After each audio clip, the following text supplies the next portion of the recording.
Big win last night over Wake Forest. Duke basketball officially goes undefeated at home for the second time under head coach Jon Scheyer. 17-0 mark, just one game left in the regular season against those guys in Chapel Hill. Let's talk about it all here today on Locked On Blue Devils.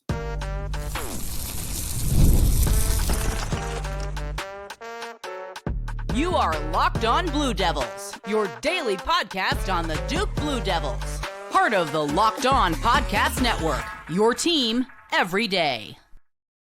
Hello, everybody, and welcome into another episode of the Locked On Blue Devils podcast. My name is JJ Jackson. So excited to have you here with us here today on Tuesday, March 4th, 2025. Locked On Blue Devils is your one-stop shop where we discuss everything going on inside the life of Duke athletics. On today's show, we've got a particular focus about the Duke basketball win last night over Wake Forest as the Blue Devils cap off an undefeated season at home inside Cameron Indoor. It's the second time in the 3 years that Jon Scheyer has been head coach for the Blue Devils that they were able to do that. They defeat Wake Forest by 33 points. A slow start offensively for Duke, but they got it into gear on senior night there, and what likely could also be the final game we see for several freshmen on the Duke basketball team who are bound for the NBA. We'll discuss all of that and so much more with our very good friend Kevin Connelly, who's back with us from Ball Durham, as he typically is, to recap these great wins. If you have not done so already, please be sure to follow and subscribe to Locked On Blue Devils for free, wherever it is that you get your podcasts. Make sure you also take a moment to leave us a 5-star rating and written review. When you do that, the algorithms really help us out, so thank you for taking the time to do those things for us. Also, if you haven't done so already, remember that you can watch Locked On Blue Devils for free each and every day. Check out our YouTube channel. Subscribe to us on YouTube. Like this video. Share it with your friends. And comment on the videos below. We love the conversations and discussions that are taking place not only on our videos, but the posts that are put out there in the Locked On Blue Devils YouTube community. So thank you so much for your support over there. A 33-point victory for Duke. It was their slowest scoring drought to open up a game all season long, and it did not matter as Duke walks away with a very, very dominant victory. We bring in Kevin Connelly to the program to discuss this win for Duke and so much more with one game left in the regular season. Kevin, yeah, that was a little strange. Not used to, nearly a 3.5, 4-minute scoring drought from the Blue Devils to open up the game. They missed their first 5 shots from three-point range. But once they finally got the lead, they never looked back in this one. Yeah, JJ, with how dominant this Duke team is, and there's obviously a couple of ways to look at this, but you feel like you wanted to see this team go against a really good ACC, right? Yeah. And maybe some of the teams that they're beating so bad is just because this team is really good. But kind of when you dive more into the results and the game action of the ACC, like a Wake Forest, who, I don't think there's really any reason Wake Forest should not be an NCAA tournament team this year. And they're not going to be because they have losses to NC State and Florida State and Virginia. And they've really struggled here as of late. But just you wish Carolina was really good, and you wish Wake Forest was really good, and Clemson's really good, and Louisville's really good. But outside of them, there's really not that much competition that this team has on a night in, night out basis in this conference. And then even you step out of conference a couple of weeks ago and you play Illinois. But at that point in the season, Illinois is going through a ton of rough stuff with injuries and sickness, and they barely got enough guys to practice. And then you saw Illinois over the weekend. I think they really steamrolled Michigan on the road. So it's like, I really want to see this team play really good teams as of late, but hey, man, they just keep going out there every single night, handling their business. It's been impressive to watch. And now you got one more game left in this regular season. It's one of your most important games left in the regular season. Cause also, and I don't mean to go on a whole spiel here about the ACC, but for the ACC, everyone's saying how bad the ACC is this year, and how down it is, and how it might only get 3 teams in the NCAA tournament with the combination of how good Duke is. Kind of crazy. I don't think this team is still locked up the number 1 seed in the ACC tournament. Right. There's a way if Clemson wins, I think they play tonight against Boston College maybe, and then Virginia Tech in their final game. They win those 2 games and Duke loses at North Carolina. Duke's the 2 seed in the ACC tournament. So for how great this historic Duke team is and for how quote unquote bad the ACC has been this year, this Duke team still hasn't locked up the number 1 seed in the ACC tournament, although they are the co-ACC regular season champions right now. So they get that conference championship banner, which is awesome. Hopefully it's an outright championship if they can take care of business against North Carolina. But that seeding is so particular, Kevin, and so important because, look, beyond the top 3 of the ACC, there is such a big drop-off like we've seen throughout the course of the season. So if Duke stays in the 1 seed and you're just to play this out, they've got to go win the games in Charlotte when the ACC tournament gets to be played. But if Duke will plump that 1 seed, you let Clemson and Louisville take care of one another with the 2 versus 3 game, and Duke doesn't really have to worry about trying to go through both in order to win an ACC tournament title. So to your point, yeah, it's really important that Duke kind of holds strong and pick up this ACC crown. Yeah, and even to add to that, I think North Carolina would be in that bottom half of the bracket too, as the 6th seed, I think. So if you could have North Carolina, Louisville, and Clemson all in that bottom half of the bracket, again, you don't want to say you could cruise to a championship game, but in these tournament-like settings, you almost want the path of least resistance. And that's what it would kind of be. If Duke's able to go down to Chapel Hill and win and lock up that 1 seed on Saturday night, and you have the Tar Heels, the Tigers, and the Cardinals all duking it out in that bottom half of the ACC tournament bracket, you kick your feet up, you get the most time off of anybody because you play at noon on Thursday, and then you just let them go to battle. Yeah, we'll see how it all plays out for the Duke basketball team and see if they're on their way to another ACC outright regular season title. It's the first ACC share of a regular season title since 2021-2022. And do want to point out once again, undefeated at home, 17-0. That includes a win over Auburn, the number 1 team in the entire country, came inside Cameron Indoor Stadium, and Duke handed them one of their just 2 losses this entire season. And then Duke took care of business in the ACC. And yes, it is a down year, but there could have been opportunities for Duke to slip up along the way. They did not do that. Looking at the historical perspective here, crazy to believe that is now the 20th season all time that Duke has played a basketball season and nobody was able to come into Cameron Indoor Stadium and knock off the Blue Devils. 20. Yeah. I mean, it's when you say it like that, it's kind of a crazy number.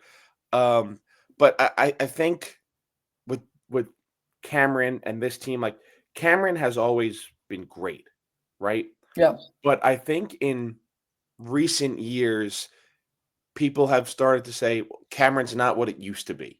And I'm not saying that's in correlation with the teams that Duke has put on the floor. Because, I mean, a couple of years ago, they had a team that went to the Final Four. Within the last 10 years, they had a team that went to the national championship.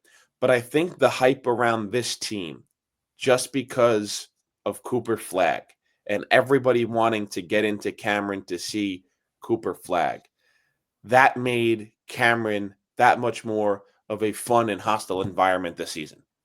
Duke has now won 26 straight home games against Wake Forest, all the way back to Tim Duncan in 1997 when you saw Wake Forest be able to win a game over the Duke Blue Devils inside Cameron Indoor, speaking to their dominance that they have there on the home floor. I love it. And with the win, Jon Scheyer also picks up his 81st win as a Division I college basketball head coach, surpassing Bill Guthridge from North Carolina as the best start an ACC coach has ever had to a career. Pretty good for a guy that many outsiders were wondering, is this the right pick? Passing up or, following a legend in Coach K. Is this the right guy? Is Duke going to get this right? Seems like it's working out pretty well. Yeah, it's working out really well. And there was even criticism, myself included, early in the season. And that criticism is long in the rearview mirror right now for Jon Scheyer. He's done a great job. There's a lot of good candidates for both ACC and National Coach of the Year. I don't know if he'll get either. I think ACC Coach of the Year, I mean, if I had a vote, I think I'd give it to Pat Kelsey just because of how bad Louisville had been. No doubt. Over the past 5 years. And now that he has them at 16-2 in the conference, a lock for the NCAA tournament, a top 3 seed in the ACC tournament in 1 year, I think it's really tough not to give him the award just because people expected Duke to be good. And then for the National Coach of the Year, you have a handful of other people who are in that race as well. But no doubt, Jon Scheyer has been awesome for this Duke team over the last 3 months. He's been so fun to watch. 27 overall wins on the season. Duke had 27 wins in the first 2 years under head coach Jon Scheyer, so likely to surpass that final total when you look at the wins that Duke had from the last few seasons. All right, we're set to step aside and take our first time out on today's show. When we return, we'll look at the box score for this Duke basketball victory over the Demon Deacons. This is Locked On Blue Devils. Locked On Blue Devils here today is brought to you by our friends Supply House. Get the supplies you need from the site made for skilled trades. Supply House.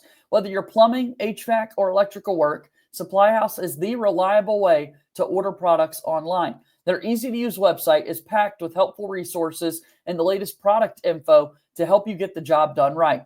Plus, with the complete inventory of over 200,000 parts from 400-plus top brands, you'll find exactly what you need delivered fast from coast to coast. Need help with an order? Supply House offers expert support and industry-leading service, so you'll always talk to a real person. And for trade pros looking for an extra edge, their free Trade Master program offers exclusive perks like a dedicated phone line, free shipping, and discounts on every order. Thousands of skilled professionals are already taking advantage. Now it's your turn. Join the Trade Master program today at suppliedhouse.com/TM and start ordering plumbing, HVAC, and electrical supplies with just a few clicks. Plus, use promo code SH5 for 5% off your first order. That's supplyhouse.com. Supply House is a proud sponsor of Locked On Blue Devils. All right, let's keep rolling. Kevin Connelly's back with us here on the program today. We're talking about this Duke basketball victory that they had yesterday against Wake Forest, and Duke now 18-1 overall in ACC league play. They have the record for most wins ever in a regular season. But with that said, talking about Clemson still possibly could be the 1 seed, they would be able to tie Duke with an 18-2 mark. So Duke's the only school that could really get to 19 league wins if they knock off North Carolina on Saturday. Something to be on the lookout there. But when we look at senior day and what could likely be the very final game for Cooper Flagg, Con Knippel, several other freshmen with this Duke class, they scored 53 points in the second half. It was a slow start offensively in this game, Kevin. If people are simply looking at the box score that we've got on the screen here, they might not really realize that it did take a little while for the Duke offense to get going. That's how impressive a performance like this was for the Blue Devils. That's why I think it's going to be so difficult to try to beat this team in the NCAA and the ACC tournament, just because they have so many different ways to beat you. Like, I think the first 5 minutes of the game, I think the score was 4-2. Yeah. And I think Duke was shooting 1 of 7 and Wake Forest was shooting 1 of 10. Now, Wake Forest, yes, their shooting numbers got better, but they kind of stayed in that offensive rut for a majority of the game. For Duke, they just took off, shooting almost 50% for the game. They got up to 36% from three-point range. And yeah, there's just so many ways for them to beat you, because if their offense does start slow or they do have a stretch of a lull, their defense is going to keep them right in the game. And then even when they get down, and we've seen it this year, even in their loss to Clemson, although they weren't able to win the game, they get down, they're on the road, hostile environment. It doesn't look like it's going to have a happy ending for Duke. And all of a sudden, they rattle off a run, they're right back in the game, and they have a lead with under a minute to go. So I think the will to win on this team, I think the versatility they have of they can win with their offense, they can win with their defense, they can win going inside, outside. There's just so many different things that they can do to win a game. And even when they're at home, that just heightens the difficulty opposing teams have of trying to come to Cameron and win. Injury-wise, Duke was able to welcome back Tyrese Proctor, who finished the day with 12 points and 4 rebounds, 5 of 11 shooting, 1 of 6 from three-point range. Did take Proctor a little while to get going, but nonetheless, great to see him back after missing just one game. Duke still without Malik Brown, but that was a pleasant surprise, getting number 5, Tyrese Proctor, back. Yeah, I think especially when you look a week ago in that injury against Miami, you didn't really know how long he was going to be out. And Jon Scheyer saying, we're going to get him back. We're probably going to get him back at some point in the regular season. And then you're scratching your head. You're like, well, there's only 3 games left in the regular season. And the fact that he only misses 1 game against Florida State and he's able to come back on a Monday night against Wake Forest and then have the rest of the week off before playing North Carolina on Saturday and then having another 5 days off before Duke's first game in the ACC tournament. So I thought it was great. I thought it was a little bit of a surprise that he came back this soon. I thought maybe he would come back against North Carolina, but playing 24 minutes on a minutes restriction and a game Duke led by 40, I think that was a positive step. And now the biggest injury question going forward is, when does Malik Brown return? Because if you remember, there was an idea that he could come back before the regular season ended too, although probably wasn't as certain of him coming back in the regular season than Tyrese Proctor. But there's only one game left in the regular season now. So we'll see if Malik Brown is able to return against North Carolina, which I'm pretty sure that's who he returned against from his toe injury too, right? In Cameron. He came back for North Carolina. So we'll have to see if the Tar Heels can get a double dose of Malik Brown returning from injury against them. Well, you wouldn't mind that at all. Love to get that guy back against the North Carolina team that's going to be upset hunting. They're going to want to do whatever it takes to pick up a win against the Duke basketball team. So looking further into a game like this offensively for the Blue Devils, they finished with 38 points in the paint. They have 19 assists on 34 made shots. A game against Florida State over the weekend saw the Blue Devils only make 8 shots from three-point range. They were back to their usual selves, going 14 of 39. They made 14 three-point shots in the win over Wake Forest last night. And do want to give some love to Mason Gillis and Sion James. Both of those guys made 3 3-pointers. Both of those guys are fifth-year grad guys who had COVID years of eligibility left, were able to come and play one final year of college basketball this season for Duke, and big parts as to why Duke was able to be so successful. We know for sure we saw the final games at Cameron Indoor for those two players, Kevin. Yeah, absolutely. And I've kind of said this throughout, going back to this last spring, almost a year ago in the offseason, and then leading up to the season during the summer. Duke didn't make the splashy transfer portal additions. They didn't go after the top-ranked guy or even a top 5, top 10 guy.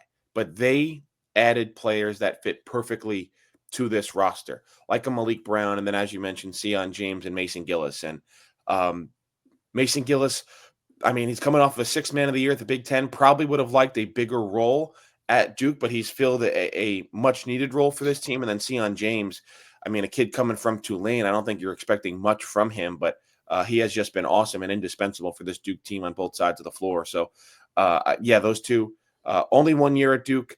I don't know how many people outside of the Duke community is going to remember them for 1 year at Duke, unless they do, in fact, win a national championship. But good to see the both of them go out of their Duke home careers on a positive note. 33-point victory for Duke basketball over Wake Forest. They did everything. Unbelievable stuff from this basketball team as they're playing their best at the right time of year. Again, still to come, we'll have the ACC tournament. We got this game against North Carolina on Saturday. Don't want to overlook that. But most importantly, we're doing whatever it takes to get this Duke basketball team an NCAA title. So we'll take one more break on the program and then come back and start to wrap up our conversation with Kevin Connelly here today on Locked On Blue Devils.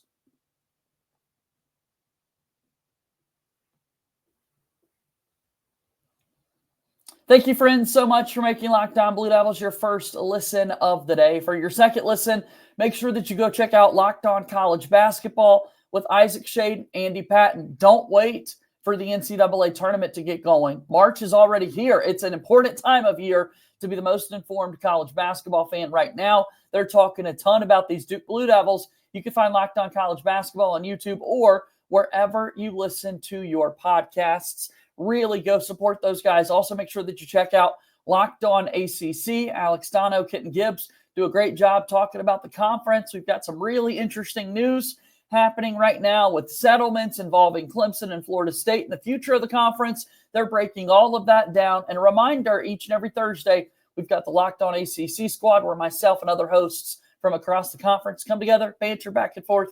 It's a whole lot of fun. You want to make sure that you check all of that out, supporting the Locked On Podcast Network, your team every day.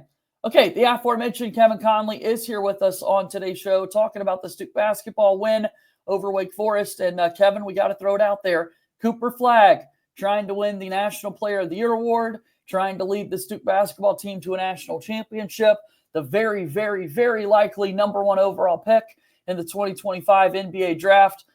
In all likelihood, played his final game inside Cameron Indoor, and he was dominant, to say the least. He did everything. We wanted a big game from him at least once more this season, and we got it. 28 points, 8 rebounds, 7 assists, 3 steals, 2 blocks. I mean, he did everything.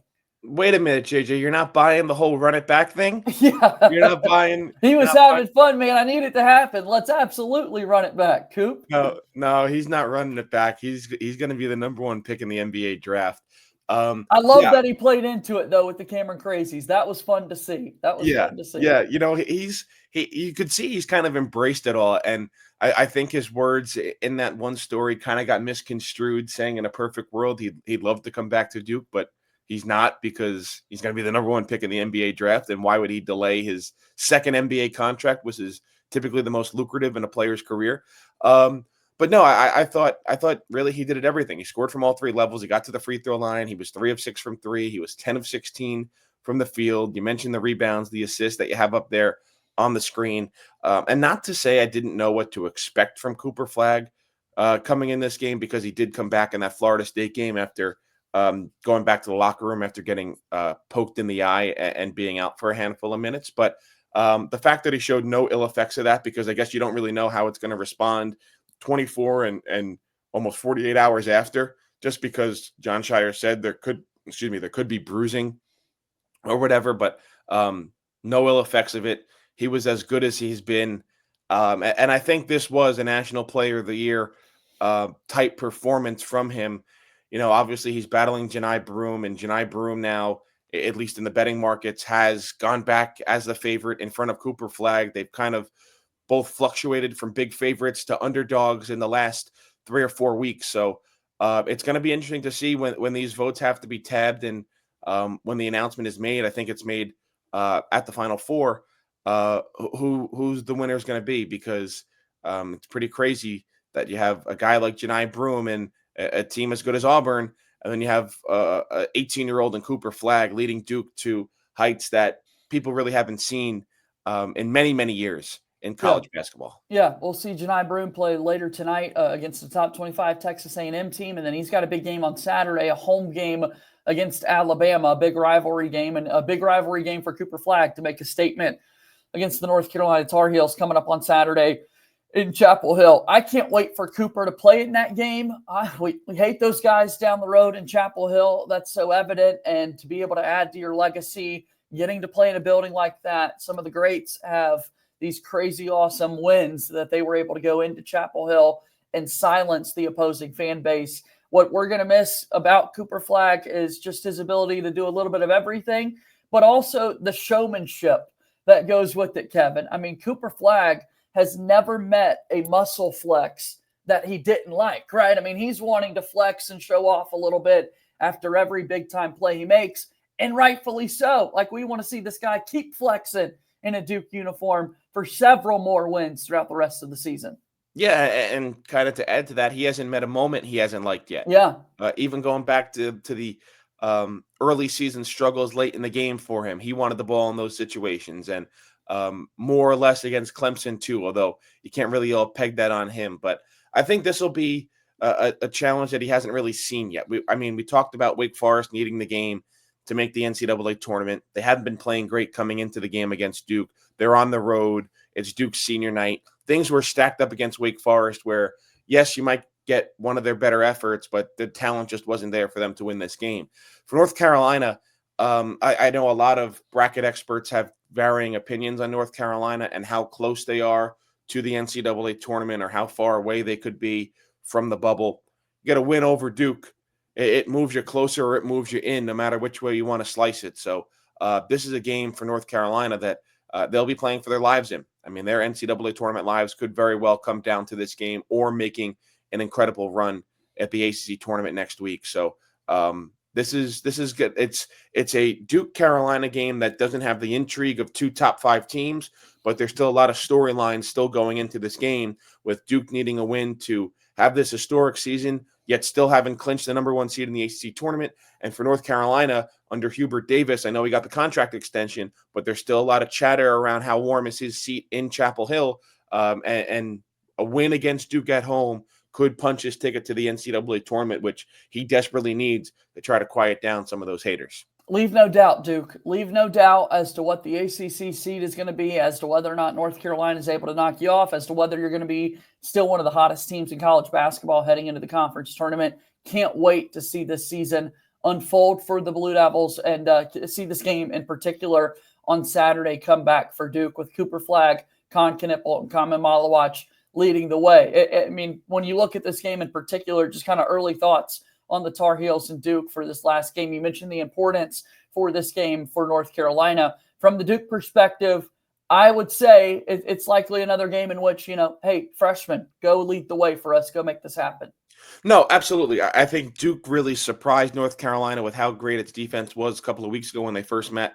North Carolina, they're getting better inside, but that's still their biggest weakness on the team. Like if you had to splice it down, you take their guards much more over their bigs. So I think Duke has to create advantage inside. I think putting Cooper Flagg in the post and letting him work inside will be an advantage. Kamen Malawach, I think he has to have a big game. He played well against North Carolina the first time. And you're looking for that same type of intensity from Tyrese Proctor and Sion James that you saw against RJ Davis and Elliot Cadeau a couple of weeks ago. So a lot goes into this game. We could break it all down here, and then you get out there, and one team is 8 of 13 from three. And it's like, well, everything I said leading up to this game means nothing anymore because this team is so hot from three-point range. So it really is a game where you try to throw out the record books, but the book is out, I should say, on both these teams, having played their entire regular season going into this game. They know each other very well, and as do we. So should be fun to watch. It's still Duke, North Carolina. It's in Chapel Hill. We talked about the stakes of the game for North Carolina and for Duke. So I think it should be a really fun game. I know there's some criticism being thrown around about ESPN College Game Day going to this game because North Carolina has struggled this season and is not a top 15 team like a couple of other games are on Saturday. But it's still Duke, North Carolina. It's still the best rivalry this sport has to offer. And there is a lot of things riding on this game going into it. Yeah, don't get it twisted. Still the best rivalry in sports, still deserving of a College Game Day to be there. You can make the case that Auburn and Alabama is deserving as well, but that does not take away from what Duke and North Carolina means to the sport, and we get to see that one more time coming up on Saturday in the regular season. Kevin, tell us about Ball Durham, man. Ball Durham, we got everything you could possibly want on Duke basketball. We got National Player of the Year race, we got ACC tournament, we got NCAA tournament, all news and notes and opinions you could want on the Duke basketball team. So come give us a read every day over at balldurham.com. Check them out on social media as well at ball_Durham. I'll see you again soon, Kevin, okay? Thanks, JJ. All right, that's Kevin Connelly joining us here on today's episode of Locked On Blue Devils. That's going to bring our show here today to a close. Really excited for the conversations that we were able to have and excited for the conversations still to come throughout the rest of this week, getting you ready for the Duke and North Carolina game on Saturday. Going to be a good one. As always, go Duke. I'll talk to you tomorrow. My name is JJ Jackson. Thank you and good day.